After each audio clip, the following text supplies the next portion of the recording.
Boa tarde. Todo mundo acordado agora depois do café, né, tranquilos, mas fique à vontade, caso eu esteja falando alto, é só pedir, eu baixo o tom de voz, porque eu não quero acordar ninguém de sobressalto, tá certo? Pode ficar tranquilo, eu aceito a justificativa que estão ouvindo em desdobramento, não há problema, eu aceito, tá? É lógico, porque já que somos espíritos, podemos muito bem assim fazer, né? Que é uma das nossas qualidades, ou melhor, né, dos nossos atributos como espírito. Mas, se preferirem ficar no corpo, é melhor para a gente visualizar. Bom, essa proposta para nós conversarmos, né, sobre as potências da alma, nos leva a refletir um pouco sobre nós mesmos, sobre não quem nós somos, mas o que nós somos. O quem nós somos, conversamos pela manhã, o autoconhecimento. Agora, o que de fato nós somos? Que antecede, por óbvio, o quem. E isso nos leva, então, à questão de número 76 do Livro dos Espíritos, que se pergunta que definição pode se dar dos espíritos. E eles responderam: são os seres inteligentes da criação.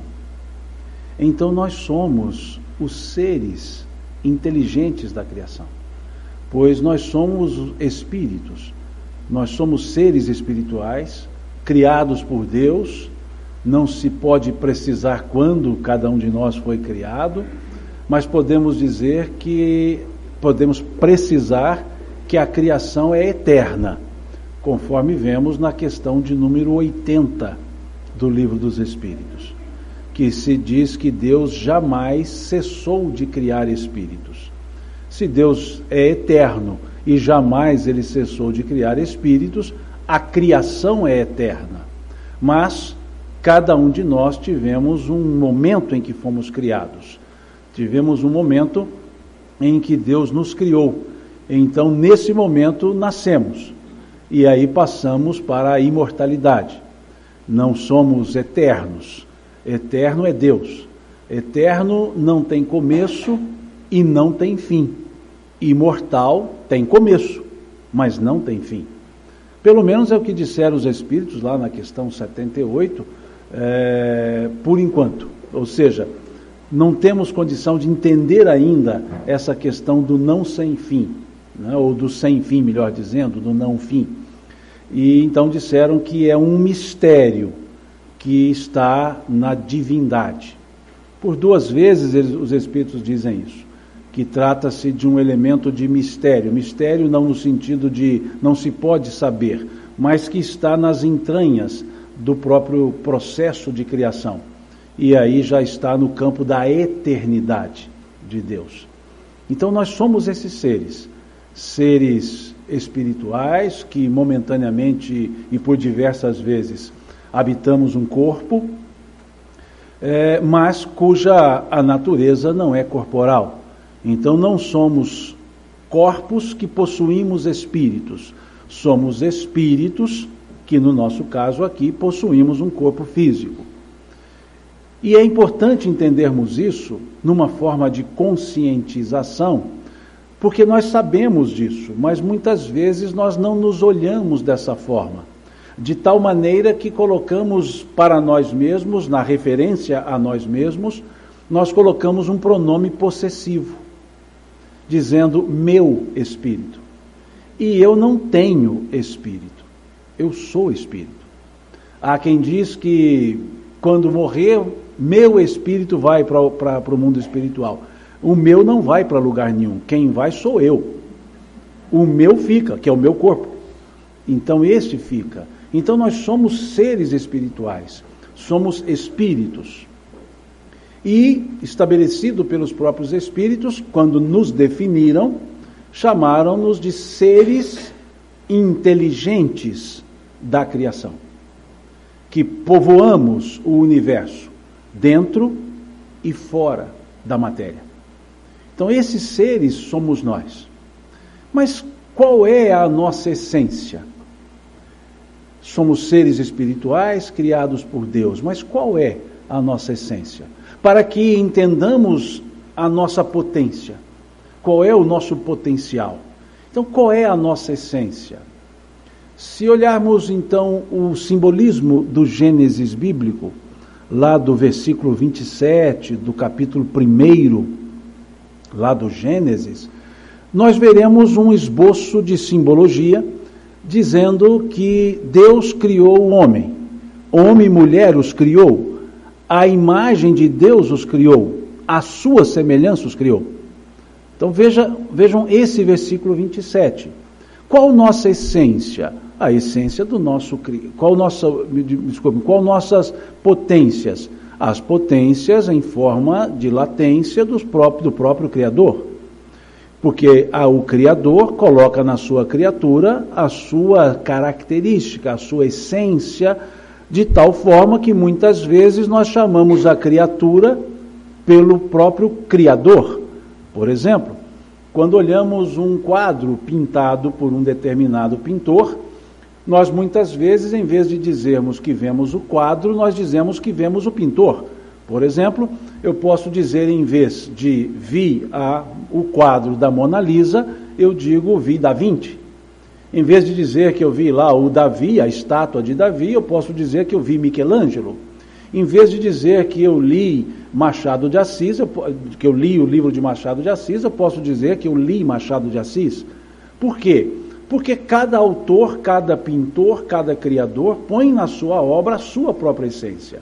De tal forma que pode-se claramente separar os estilos literários de escritores de uma mesma época, dos romancistas. Podemos separar os estilos literários dos literatos barrocos, podemos separar os estilos, porque cada um tem a sua própria característica e ele a coloca na sua obra.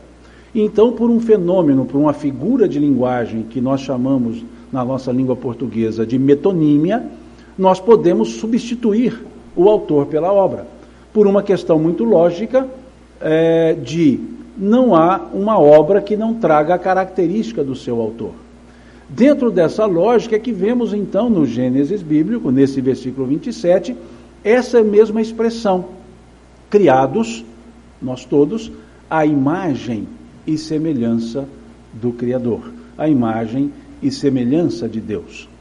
Óbvio, trata-se de uma forma simbólica dentro de um contexto alegórico, dentro de um contexto parabólico, já que o Gênesis, nesse aspecto, ele é uma alegoria, ele é uma grande figura de linguagem, para que se possa entender essa ideia da origem. Mas, da mesma forma, quando nós observamos a estrutura trazida pelo Livro dos Espíritos, nós chegaremos à mesma simbologia, mas numa forma que eu diria menos metonímica e mais concreta. Quando observamos essa definição que nós temos na questão 76 e a correlacionamos com a definição que está na questão número 1 do Livro dos Espíritos, que todos sabem de cor. Aí a partir da 2 já não sabem mais. Eu presumo que muitos só leem até a 1. Porque se eu pergunto o que está na questão número 2, mas na número 1 todo mundo sabe, que é Deus. E a resposta veio de forma precisa, curta e profunda. Disseram: Deus é a inteligência suprema do universo, causa primária de todas as coisas. Vejamos que essa definição, ela pode ser associada à questão 76. Porque vejamos, Deus foi definido como inteligência suprema. O que é supremo? Que está acima. Se está acima, é porque há algo abaixo. Senão não seria supremo, seria único. A resposta seria: Deus é a inteligência única do universo. Mas não foi essa a resposta que os Espíritos deram. Eles deram a resposta: Deus é a inteligência suprema do universo. O que nos leva a inferir que há outras inteligências, pois senão ele seria a única inteligência do universo. Mas quando olhamos as duas questões, nós percebemos que a ideia da inteligência está nas duas questões. Deus é a inteligência suprema, e na questão 76, os espíritos somos os seres inteligentes. Então a ideia de inteligência está nas duas questões. Mas a palavra não é a mesma, e a estrutura, digamos que gramatical, não é a mesma. Porque quando está colocado na questão número 1, inteligência é um substantivo. E na questão 76 é um adjetivo. Vejam, o adjetivo deriva de um substantivo. Misericordioso deriva de misericórdia. Bondoso deriva de bondade. O substantivo, quando ele vai caracterizar algo, ele é trabalhado na forma de adjetivo. Então, quando eu quero dizer, trazer o substantivo bondade para uma caracterização, eu digo é bondoso. Quero trazer o adjetivo, o substantivo misericórdia, eu digo é misericordioso. Quero trazer o adjetivo inteligência para caracterizar algo, eu trago inteligente. Então vejam que nós trazemos a essência da inteligência. Por isso somos inteligentes. Então Deus é o substantivo que nos dá a qualidade para caracterizar-nos como suas criaturas. Então aquela ideia de imagem e semelhança do versículo 27 desse capítulo 1 do Gênesis, ela tem a mesma característica quando juntamos as duas questões. E dizemos, com base nas duas questões, trazemos a semelhança do Criador. Não a sua potencialidade, não a sua natureza, mas trazemos os seus elementos qualificativos da sua criatura, que somos nós. Então nós somos esses seres à imagem e semelhança do Criador. Daí vamos entender o Salmo 82. Quando lá no Salmo 82, nós somos chamados, nós, o que eu digo, as pessoas, de deuses. Vejam, o Salmo 82, ele qualifica aqueles que pronunciavam a mensagem de Deus, de deuses. E Jesus chama atenção para isso lá ele não chamou no capítulo 10, puseram o número 10 no capítulo de João que fala desse assunto. No capítulo 10 de João, nós temos Jesus sendo confrontado pelos fariseus, querendo apedrejá-lo. E ele pergunta, quereis me apedrejar por qual das minhas falas? Ou quem diz, não, vocês podem ficar à vontade, escolham as falas aí. Eles disseram, não pelo que fala, não por causa dos meus feitos, não pelo que fizestes, mas pela blasfêmia que tu és. E ele fala, como me chamais blasfemo? Né? Não está dito pelo salmista, sois deuses? Se o salmista chamou deuses àqueles que enunciavam-se no templo, por que eu não posso me chamar filho de Deus? Vejam. Então ali nós entendemos esses sois deuses, porque muitos dizem, Jesus falou, vós sois Deus. Não, ele nunca disse isso. Isso é o Salmo que diz. Ele apenas trouxe a reflexão sobre esse ponto, para dizer que todos nós somos seres divinos. Não que somos a divindade, ou somos divindades, porque aí seríamos substantivos. Nós somos adjetivos. Então nós possuímos o elemento divino em nós. Por isso, seres inteligentes da criação. E quando associamos essa questão 76 com a questão número 1, e buscamos a questão 116 do Livro dos Espíritos, nós vamos entender o que é a inteligência em nós, o que é essa qualidade divina em nós. Deus, óbvio, é a perfeição. Embora nós tratemos lá na questão número 13 do Livro dos Espíritos dos atributos da divindade, eterno, imutável, soberanamente justo e bom, e etc., Deus, nós podemos dizer que ele não tem adjetivos. Deus é substantivo em tudo. Então Deus não é bom, Deus é a bondade. Deus não é justo, Deus é a própria justiça. Justo somos nós que tentamos. Deus não é soberano, ele é a própria soberania. Ou seja, Deus tem que ser substantivo em tudo, para que ele possa dar qualidades em tudo. Então, quando assim percebemos, a inteligência em Deus significa perfeição. Então, Deus é o ser perfeito. Naquela linguagem mais simbólica do Cristo, por que me chamais bom?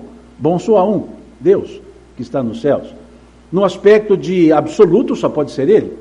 Nós podemos chamar perfeitos dentro do limite de perfeição que podemos ter, mas não a perfeição no sentido absoluto, porque essa sempre será Deus. Que, por falta de palavras maiores, nós dizemos perfeição em Deus, porque é mais do que isso, mas não temos linguagem para isso. Mas então vejam, essa ideia de a inteligência suprema é a perfeição. E a qualidade da perfeição em nós, porque não somos perfeitos, a qualidade da perfeição em nós, ou inteligente, é a perfectibilidade. O que é perfectibilidade? Capacidade de se aperfeiçoar. Por que nós podemos nos aperfeiçoar? Porque trazemos o germe da perfeição em nós. O impulso de Deus está em nós. Por isso temos na questão 116 a pergunta: há espíritos que permanecerão eternamente nas zonas inferiores? E eles respondem: não. Todos os espíritos evoluirão. Veja, todos os espíritos evoluirão. Se todos os espíritos evoluirão, a evolução é o único determinismo da lei de Deus. Querendo ou não, querendo sempre, mas eu digo, retardando ou não, nós evoluiremos. E por que é inexorável a evolução? Porque é a essência de Deus em nós. É uma qualidade que eu tenho que não tem como eu não exercê-la. Eu preciso tomar consciência para exercê-la, mas ela sempre é um impulso em mim. Por isso, essa questão 116 vai dizer que todos evoluirão. Quando diz todos evoluirão, veja o verbo presente, futuro do presente, evoluirão, é porque é inexorável. E por que é inexorável? Porque eu tenho a perfectibilidade. E o que é perfectibilidade? Capacidade de se aperfeiçoar. Então eu me aperfeiçoo. Ela está ali, latente, a capacidade de aperfeiçoamento. E como eu me aperfeiçoo? Pelos meus atos. Aí sim eu vou me desenvolvendo. E então, essa potencialidade que nós temos de nos aperfeiçoar é o principal elemento para o nosso aprendizado. E aí nos leva à questão 122 do Livro dos Espíritos, a questão 121, né, do Livro dos Espíritos, e todos os espíritos têm que passar pela fileira do mal para evoluir. Eles disseram que pela fileira da ignorância, que é o que corrobora a questão 115 do Livro dos Espíritos, quando se pergunta: há espíritos que foram criados bons e outros maus desde a origem? E eles respondem: não, os espíritos são criados simples e ignorantes, e se aperfeiçoam nas suas lutas cotidianas. Então vejam, nós fomos criados simples e ignorantes, mas com toda a potencialidade de evoluir. Porque aquele Criador, que é perfeito, colocou o germe do aperfeiçoamento em nós e nos fez perfectíveis. Então nós não somos imperfeitos? Não, não somos. Nós não somos perfeitos. Não ser perfeito não é a mesma coisa que imperfeito. Pelo mesmo motivo que nós conversamos pela manhã. Qual que significa o prefixo in? Negação. Imperfeição é a negação da perfeição. Imperfeito não é sinônimo de não perfeito, é o que não se aperfeiçoou. O não perfeito é aquele que ainda não se aperfeiçoou, mas pode fazê-lo. O imperfeito é o refratário ao aperfeiçoamento. Então nós não somos imperfeitos, nós nos fazemos imperfeitos quando refratariamente ficamos à margem dos impulsos evolutivos, que é a principal potência que nós temos. Quando eu sou reticente, eu me faço imperfeito. Quando mineiramente eu fico turrão, eu sou imperfeito. E esse impulso evolutivo continua latente, mas as minhas escolhas me levam a outros caminhos, que de uma forma ou outra acabarei por entender e tomar consciência disso e redireciono-me para a evolução. Porque é inexorável. De uma forma ou outra evoluiremos. E somos imortais. Então, quando? Na imortalidade. Por isso Deus não tem pressa. Além de onisciente, Ele já nos fez assim, em condições plenas de evoluir. E um dia evoluiremos. E associado a isso, falaremos amanhã, temos o próprio elemento reencarnatório, que nos deixa toda a liberdade, toda a condição constante de redirecionar caminhos, para refazer escolhas. Porque são as escolhas que acabam nos direcionando. E eles perguntam na questão 122, como que pode o espírito que não tem consciência de si mesmo responsabilizar-se pelas escolhas ou fazer escolhas, se ele não tem consciência de si mesmo ainda? E eles respondem pelos impulsos de outros espíritos cujas influências lhe vêm de fora. E aí as influências de fora eu as sigo ou não. E eles acrescentam então que são esses impulsos, essas influências de fora, que fazem com que eu acabe por escolher caminhos, ruins ou bons. E eles trazem, como última frase da questão 122, a alegoria de Adão, a alegoria de Eva. Quando eles então trazem a ideia do paraíso, a ideia da influência de Satanás do Gênesis. Eles chamam atenção para isso. A última frase. Né? E várias vezes eles chamam atenção para o Gênesis. É uma das partes da Bíblia que os Espíritos mais chamam atenção. Inclusive na última questão do Livro dos Espíritos, sobre o paraíso perdido. Por quê? Porque são elementos simbólicos. E aí temos uma segunda potência do Espírito, que que está na nossa condição de natureza espiritual. O direito de escolher, o livre-arbítrio. E ali nós tivemos o direito de escolha. Nós tivemos um diálogo entre a Eva e a serpente, um diálogo de uma orientação, de uma tentativa, de um aguçamento. Diz a serpente: foi-te dito que se comeres da árvore morrerás. Não, tu não morrerás. será como um deles, saberá o bem e o mal. Isso é interessante, isso é agradável, serei como um deles, né? Esse é o termo que está escrito, deles, né? Sereis como um deles, saberá o bem e o mal.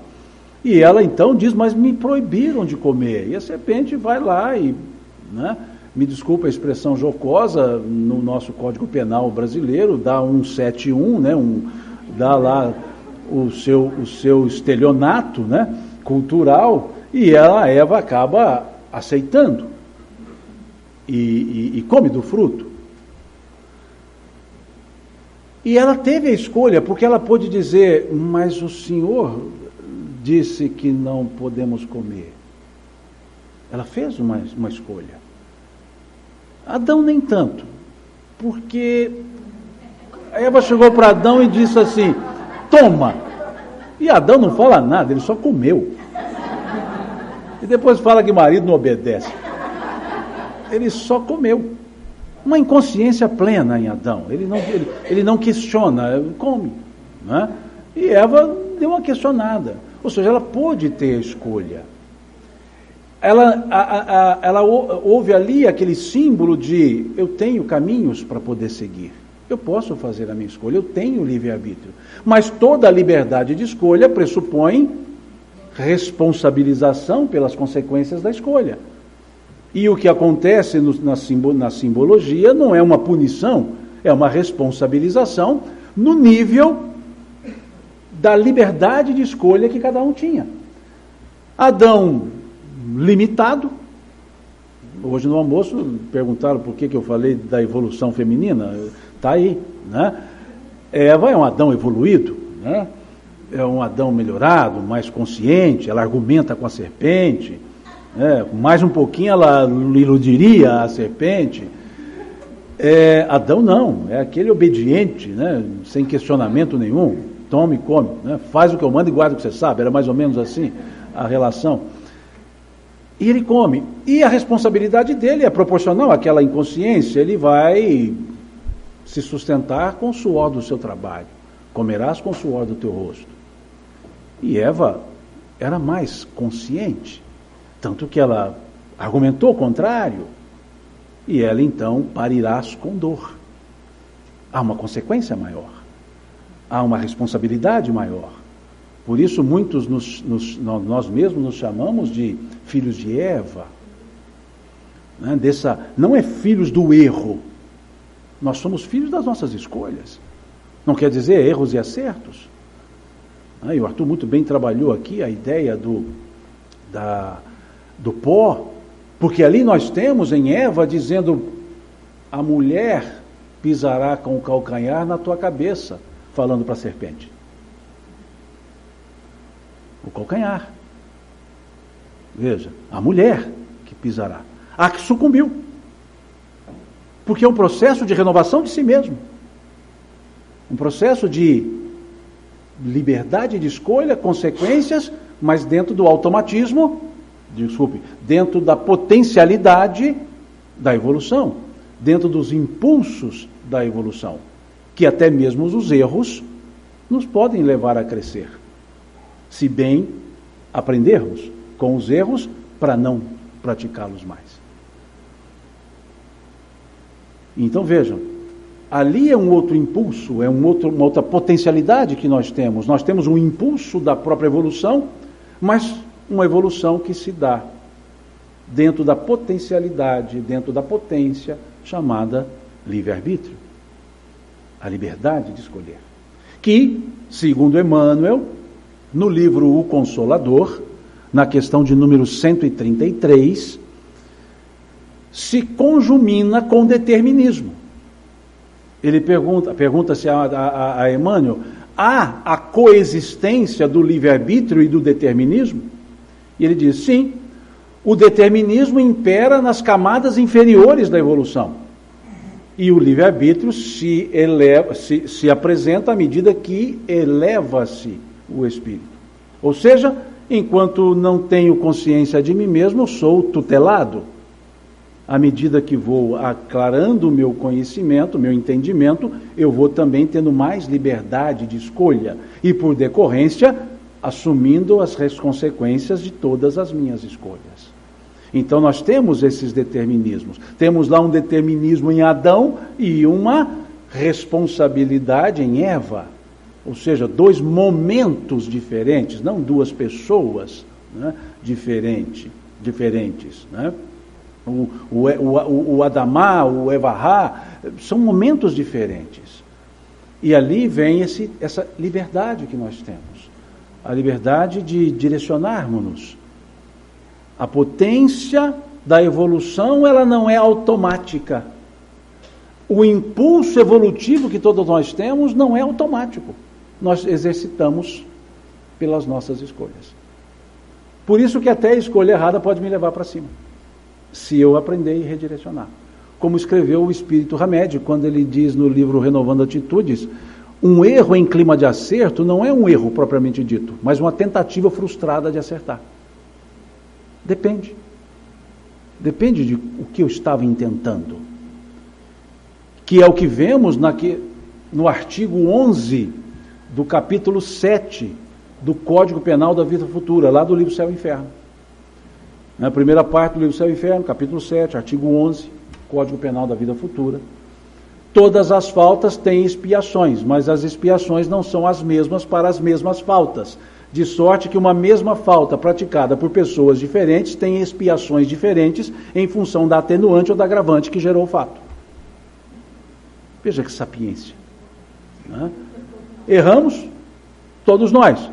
Uns assumem mais, outros menos. Em função da agravante do conhecer e não fazer, da atenuante do desconhecer e por que fazer se desconhece. Veja. E não podemos dizer que não conhecemos.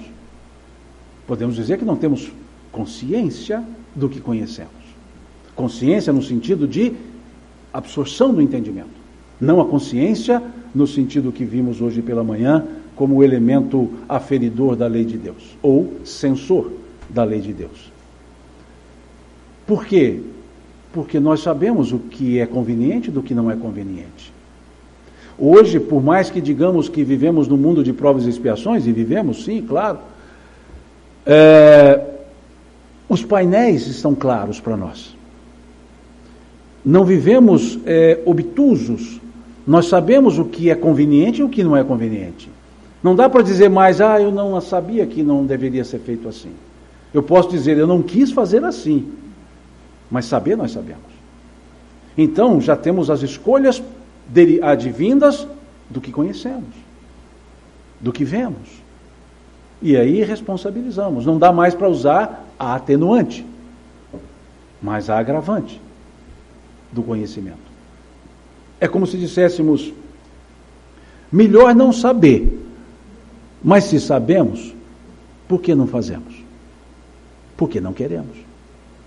E o não queremos está no elemento do livre-arbítrio. Ou queremos.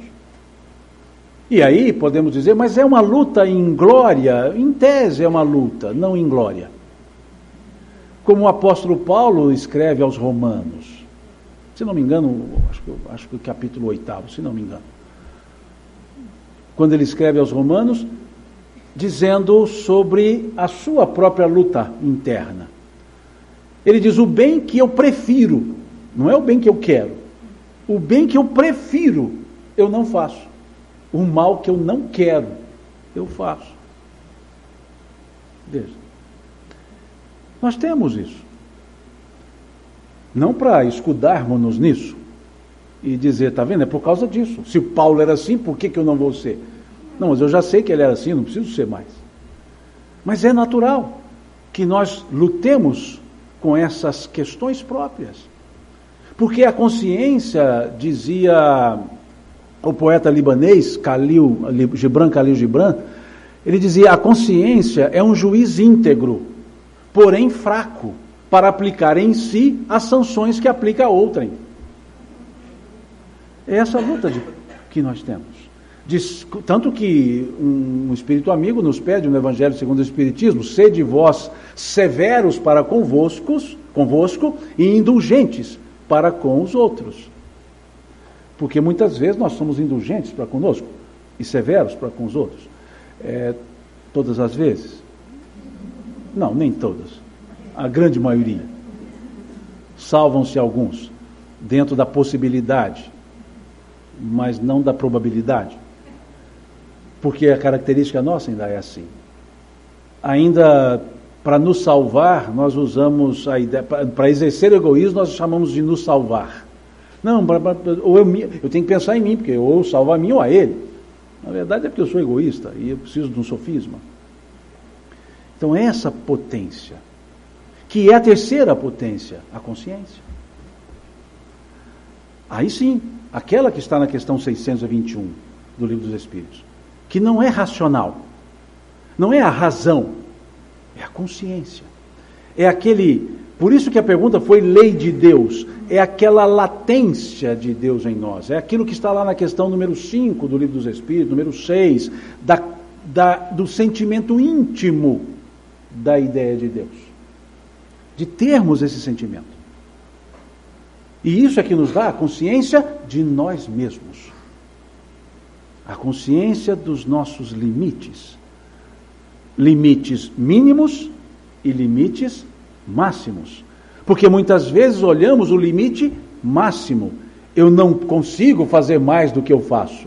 Mas eu não olho o limite mínimo. A partir de quando eu começo a fazer? E normalmente eu começo a fazer de um ponto que eu já deveria ter começado antes. E isso é a consciência, que vai se desenvolvendo. Como se imaginássemos um gráfico, imaginemos, em V, as linhas, esse V simbolizando o limite da lei, até que ponto a lei não me deixa ir mais, para que eu não me comprometa, para que não haja retrogradação. Então há um limite da lei. Por que em V? Porque nós imaginaremos no meio uma reta, uma linha, com escala evolutiva, do menos evoluído para o mais evoluído. E a distância do limite da lei é cada vez maior para quem evolui mais. Quanto menos evoluído, mais eu estou nos automatismos da própria evolução. A partir de um certo momento, eu tomo consciência de mim mesmo. E aí já não são mais as paredes do automatismo, que elas se distanciam. E eu vou, então, tendo mais espaço. Mas, por outro lado, quanto mais espaço eu tenho e atinjo o limite da lei, maior é o espaço para eu retornar à condição de evolução. A linha natural da evolução. Aquele que mais foi dado, mais lhe será pedido. Mas, por outro lado, aquele que tem, lhe será dado. Então vejam que são as responsabilidades. E é preciso desenvolver a consciência, essa terceira potência, a consciência de que nós somos os artífices da nossa própria evolução. Nós somos os únicos responsáveis pelo que acontece conosco. Por mais que eu queira transferir para outro, porque também é adâmico esse processo de transferência de responsabilidade. Porque quando Deus vai tomar conta, pedir prestação de contas de Adão, que ele começa a chamar por Adão, e esse Adão não aparece, não responde, e ele fala Adão, e Adão não fala nada, porque Deus estava passeando pelo paraíso, e resolve chamar Adão, e ele não responde, até que ele aparece lá, todo sem graça, coberto com uma folha de figueira, e ele fala, por que não me respondes? Ele fala, porque eu estava nu. E Deus faz uma pergunta do tipo que as mães fazem para a gente. Elas já sabem a resposta. Quem falou para vocês que vocês estavam nu? Ele já sabia a resposta. Como as mães sempre sabem as respostas. Mas perguntam, não sei para quê, para a gente, só para a gente passar vergonha perto das mães. Elas já sabem. E até nos chama atenção, assim, sabendo de algo que nós fizemos, que nós ainda não entendemos que fizemos. Mas então, ele diz, aí, a serpente, veja, a serpente. E aí, quando ele fala, comeste do fruto proibido, que te proibi. Aí Adão diz, a mulher que tu me deste me fez comer. Transferência total de responsabilidade. A mulher, qualquer semelhança com os maridos é mera coincidência. A mulher que tu me deste me fez comer. E ele vira-se para Eva e ela fala, a serpente me enganou. Não há a consciência da responsabilização. Por isso o ar da resposta de Deus foi de punição. Mas nada mais era do que a própria responsabilização. Eu não errei, foi ela.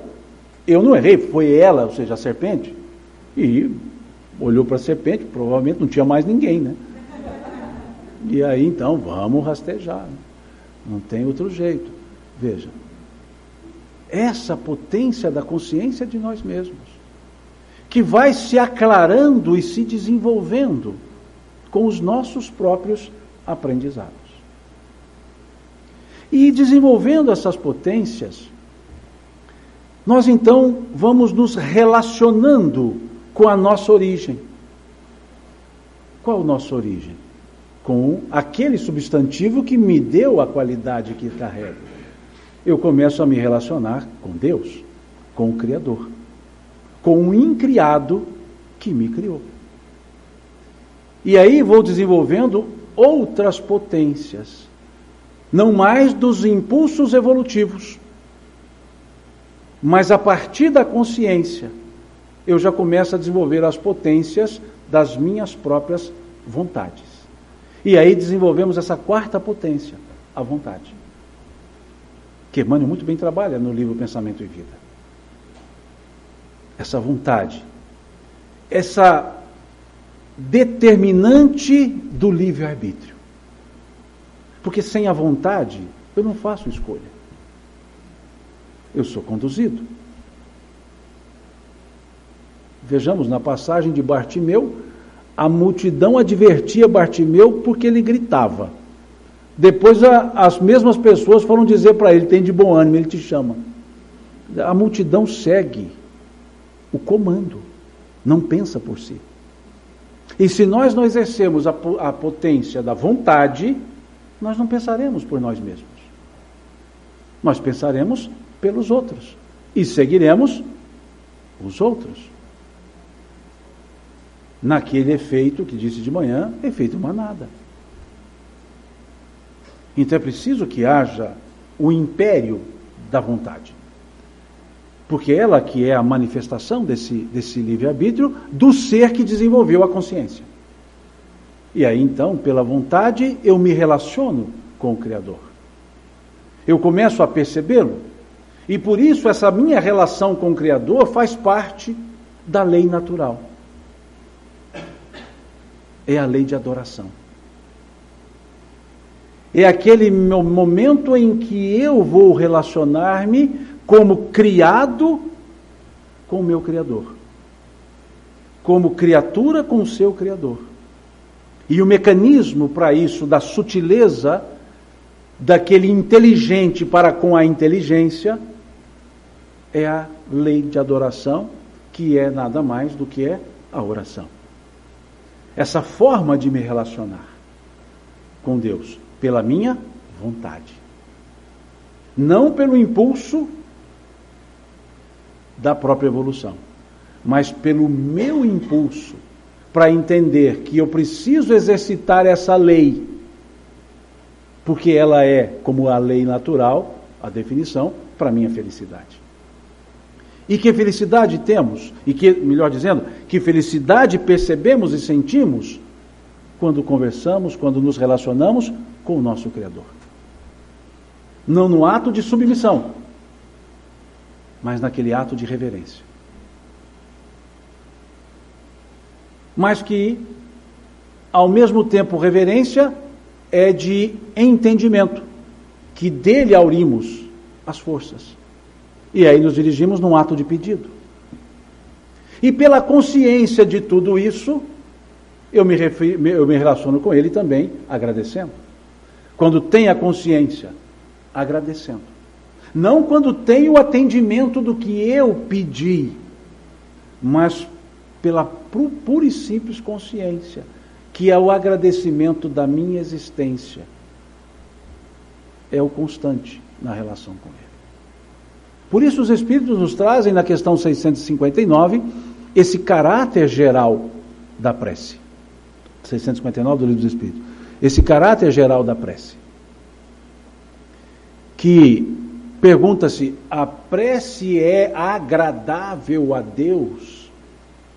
E eles respondem, sim, quando ditada pelo coração. Porque essa relação com o Criador é lá da questão 5 e 6, das questões 5 e 6, é do sentimento íntimo, não é da racionalidade, não é da consciência racional, é da consciência existencial. E aí ela é ditada pelo coração, e não mais pela razão. Que o Cristo também nos asseverou, constante lá no capítulo 6 do Evangelho de Mateus, quando ele fala da prece, da oração. E os Espíritos disseram, dando sequência, pela prece, orar é pensar em Deus, é aproximar-se de Deus, é pôr-se em contato com Deus. E pela prece pode-se pedir, louvar, agradecer. Veja, louvar, reconhecer, agradecer o entendimento de sem Ele não agimos, sem Ele não somos.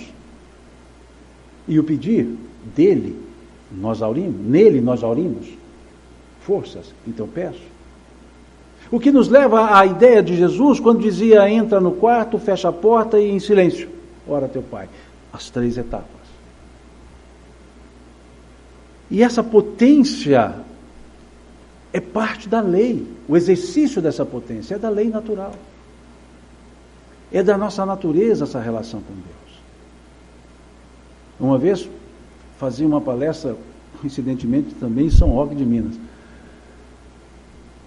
E falávamos da prece e um senhor disse assim, o moço, e dá para ver o tempo que tem essa palestra, né?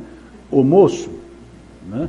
Dá para ver que tem alguns anos, né? Que eu fiz essa palestra, porque de moço eu não estou tendo mais nada. Ele disse, moço, deixa eu contar para você como é que eu rezo.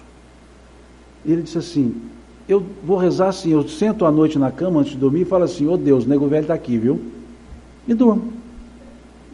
E eu achei legal, porque ele quis dizer, Deus, nego velho está aqui, viu? O que ele quer dizer? Deus, eu vou dormir. Se o senhor precisar de mim, só me chama. Pronto. Não fique preocupado, precisou de mim, é só me chamar.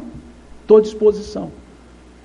E eu percebi que eu faço a mesma coisa, só que não com o mesmo tom, né? Eu diria, Deus, eu estou aqui, viu? Quer dizer, Deus, não se esqueça de mim. E ele disse o contrário, Deus, eu não me esqueço do senhor. Se o senhor precisar, me chama. Isso é racional? Não. Isso é a relação daquele filho que fala, pai, conta comigo. Mesmo sabendo que eu sou só um adjetivo daquele substantivo. Mas que eu contribuo com a minha parte na obra da criação. Questão 132 do Livro dos Espíritos. Mas cada um está em condições de cumprir com a sua parte na obra da criação. Que falaremos mais detidamente amanhã. Cenas do próximo capítulo. Aguardem. Então vejam, essa é outra potência. E essa potência, para ela ser ditada da forma estabelecida pelo coração, ela perpassa por um outro elemento de potência, chamada certeza, que nós chamamos de uma forma mais fácil de gravar, fé. Que o Arthur muito bem trabalhou aqui. Mas que fé? Fidelidade? Sim. Mas Emmanuel, ele foi um pouquinho mais profundo para chamar a atenção da fé. Questão 354 do Livro Consolador. Quando ele passa a chamar fé de certeza. Ele diz, fé é a certeza em Deus. Certeza que ultrapassa os limites das crenças religiosas. Veja como ele escreve. É a certeza em Deus que ultrapassa o limite das crenças religiosas. Mostrando que é um ato muito mais profundo, que é de fidelidade ao Criador. Não é Deus que é fiel, somos nós que somos fiéis. Deus é a fidelidade, Ele é o substantivo, nós somos os fiéis, que precisamos demonstrar isso no exercício da fé. Mas fidelidade com o quê? Com a crença? Não, com a nossa existência. Essa é a certeza. E Emmanuel, sabiamente, ele vai nos dizer, no capítulo 40 do livro Vinha de Luz, que a árvore da fé viva não brota miraculosamente nos corações. E não é serviço de menor esforço, diz ele. Como assim? Então fé não é algo que eu tenho, que me foi dado, que eu tenho sim, mas que me foi dado não. E eu preciso construí-la, que não vai dar para construí-la, pelo que eu vi ali no templo, não vai dar para construí-la. Que eu preciso construí-la.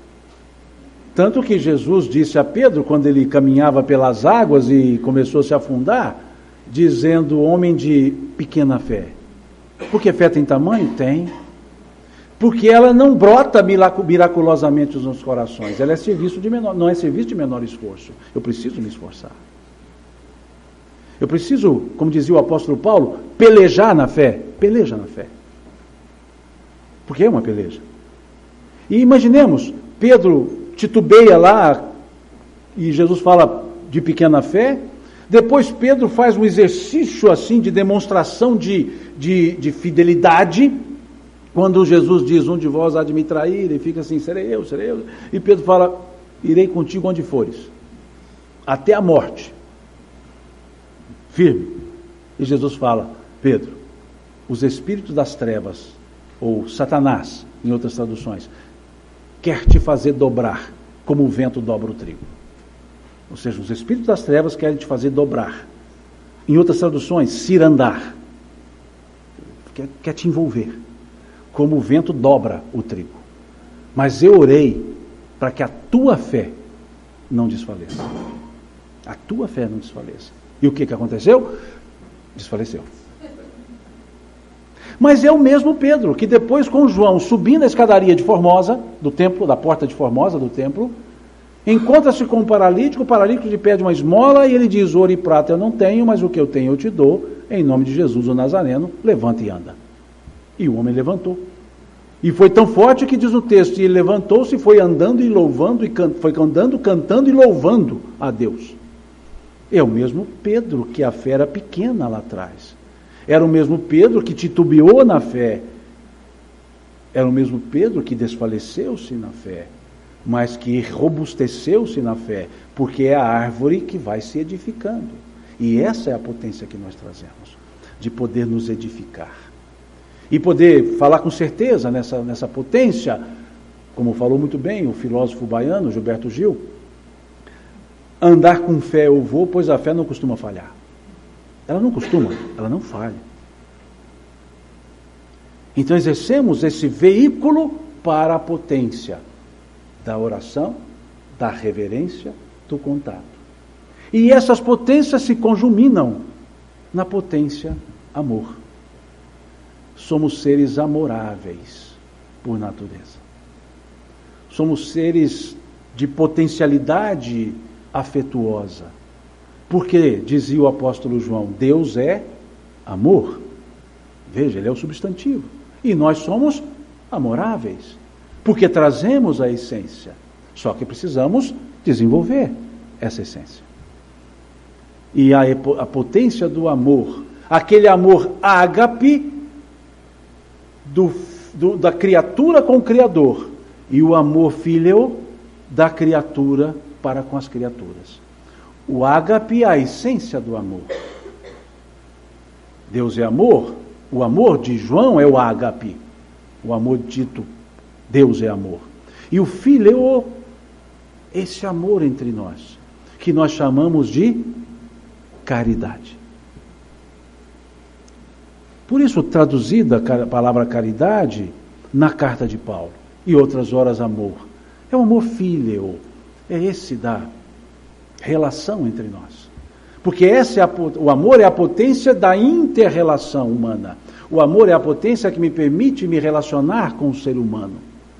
E esse amor fíleo é aquele amor que o apóstolo Paulo muito bem decantou na carta aos Coríntios, capítulo 13. O amor que não se ensoberbece, dizia ele. O amor não se ensoberbece, o amor não arde em ciúme. O amor não se ufana. O amor tudo entende, o amor tudo compreende, o amor tudo ama. E ele coloca ali, no jogo dos dons, diz que permanecem a fé, a esperança e o amor. Mas dos três, diz ele, o maior é o amor. Por quê? É onde eu manifesto-me na relação com os demais seres espirituais que nós todos os chamamos de semelhantes. É nesse amor fíleo que eu vou me manifestar. Essa é a ideia trazida da questão 886 do Livro dos Espíritos, quando se perguntou qual é o verdadeiro sentido da palavra caridade, tal qual entendia Jesus. Tal qual entendia Jesus. E ele responde para uma forma interativa, de interação com as pessoas. A resposta que os Espíritos trazem, desculpe, não é ele, Jesus, os Espíritos responderam, de uma forma interativa, de interação, não no sentido do ágape, mas do fíleo, daquele da relação. Benevolência para com todos. Veja a relação horizontal. Indulgência para com as imperfeições alheias. E perdão das ofensas. Os três elementos são da horizontalidade. É a manifestação do ágape que trazemos em potência, no fíleo que exercemos na essência. Que muitas vezes, em vez de exercer o fíleo, exercemos o storge, exercemos o eros, os dois outros elementos do amor. Esse storge da relação conflituosa, ou eros, da relação interesseira, da sensoriedade, e não da sensibilidade. Enquanto Paulo decantava esse amor da potência do ágape e fíleo, dizendo-o sentimento, nós temos no soneto de Luís de Camões, lá do século XVI, o amor eros, o amor storge, esse amor da vontade e da sensação. Quando ele diz lá, o amor é o fogo que arde sem se ver, é ferida que dói e não se sente, é um contentamento descontente, é dor que desatina sem doer. É um não querer, mais que bem querer.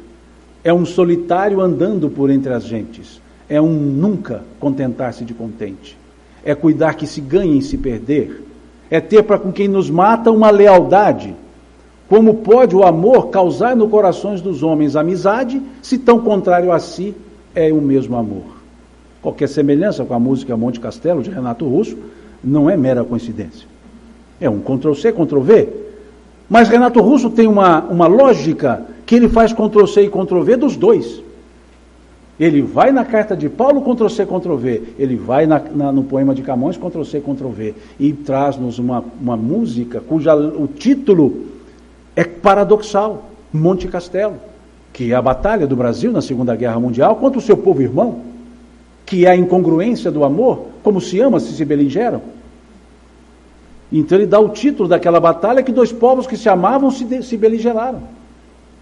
Mas esses dois povos que se amaram e se beligeraram, ali se casaram, os que para lá foram, muitos deles, e tiveram filhos lá, ou seja, a incongruência. Por quê? Porque na vida do dia a dia nós misturamos esses amores. E a maestria de Renato Russo foi juntar os dois e trazer o amor sentimento e o amor sensação, para que a gente pudesse descobrir nessa confusão